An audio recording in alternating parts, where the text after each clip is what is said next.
For our in-depth look at the big stories. In this edition, how international sanctions against human rights abuse in Syria have led to a hidden cross-border trade that's sapping some $15 million a day from Lebanon. This illicit trade has grown to contravene sanctions imposed by the United States on various industries, businesses, as well as 39 individuals close to President Bashar al-Assad. A situation which is preventing the international community from coming to the aid of ordinary Lebanese people who are now facing financial hardship due to the mismanagement of their country. Maisa Awad and James Andre sent this from Beirut.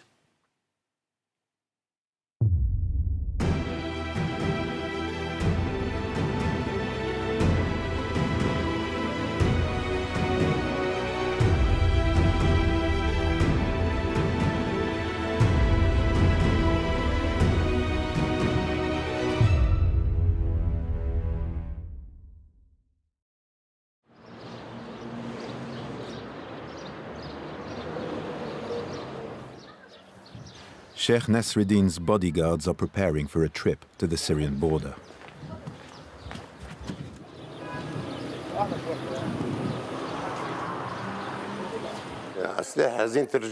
Guns are a man's jewels. When the state's absent, you have to fend for yourself, right? Ammar Nasruddin is at the helm of one of Hermel's most powerful families. This region, on the border between Lebanon and Syria, is riddled with smugglers.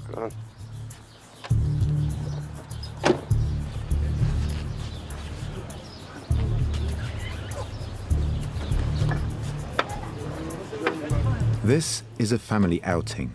The Sheikh is taking his sons and daughters with him. Security is tight.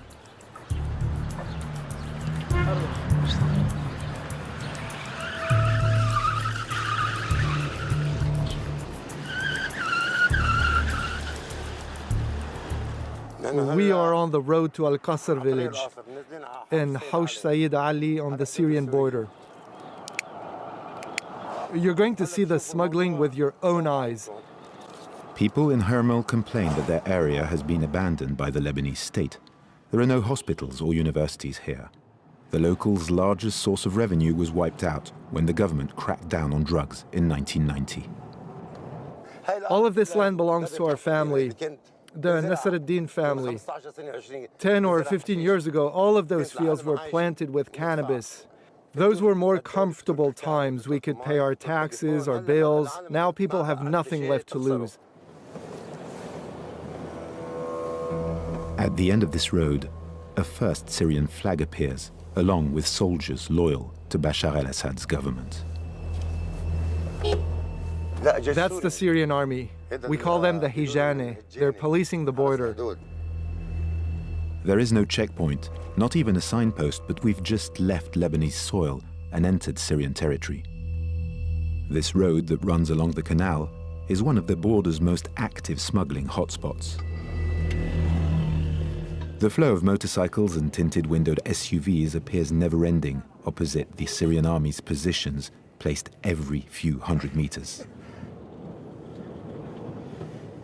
The border is closed because of the coronavirus pandemic, and Western powers have imposed sanctions on Syria.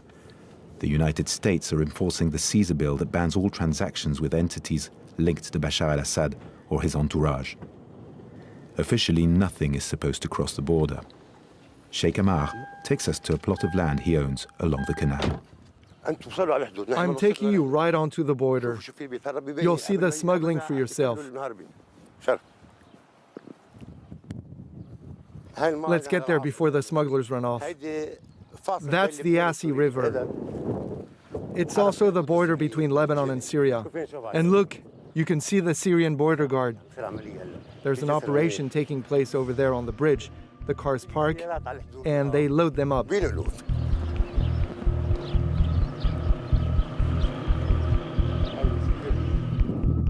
The smugglers have spotted our camera. Stop filming. They're fleeing now.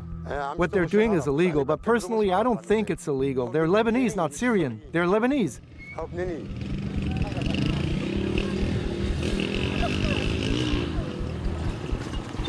Here, most families have members on both sides of the border. Moving goods across is an everyday activity.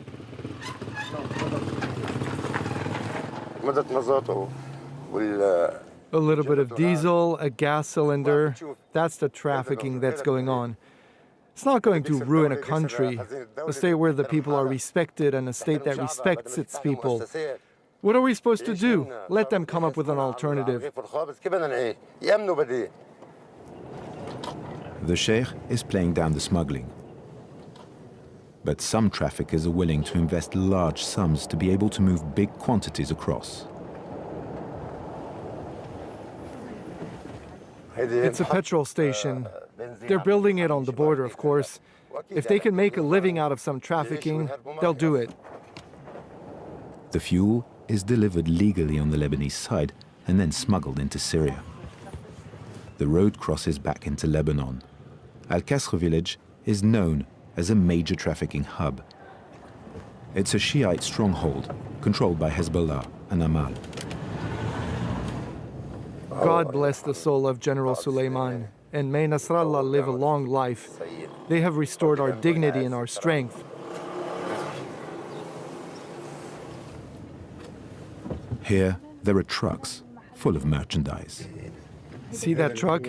That's a smuggler. Can we talk to him? We'll talk to the drivers a little further on the road. Here in the village, they're nervous.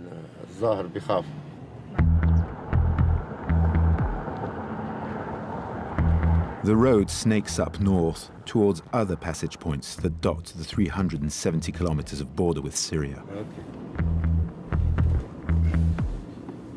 We asked the sheikh to ask lorry drivers what they are hauling and hide the camera.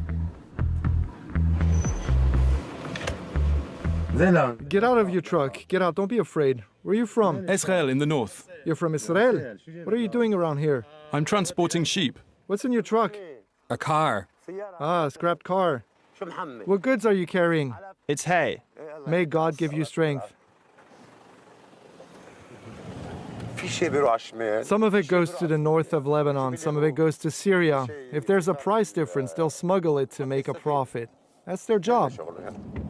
All sorts of merchandise is smuggled into Syria, especially goods that are subsidized by the Lebanese state, like sheep or hay.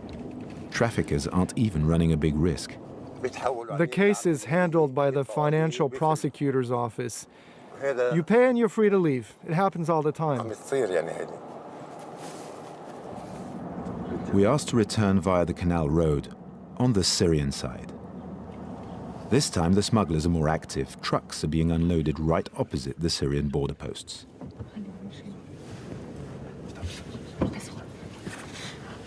They're doing it in front of everyone. Everyone. The Syrian economy, destroyed by 10 years of war, is crippled by sanctions.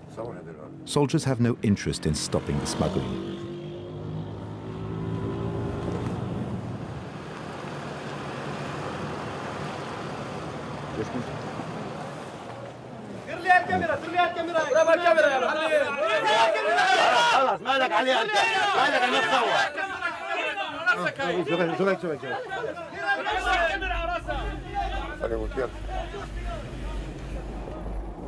They're more worried about cameras than weapons. It drives them mad.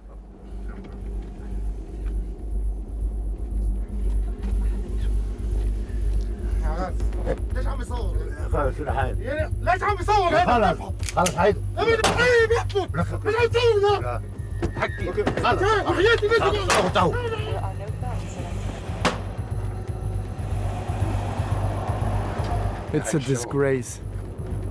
The smuggler chose not to shoot directly at our car and start a war with Sheikh Nasreddin.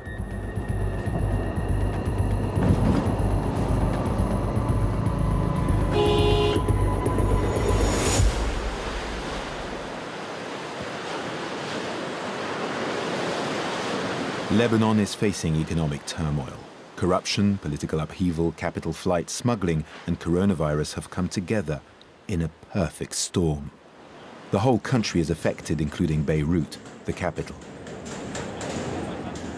The Lebanese pound has collapsed, losing 90% of its value against the dollar, and the people are angry. Everyday protesters gather to block roads all over the country. ابو خالد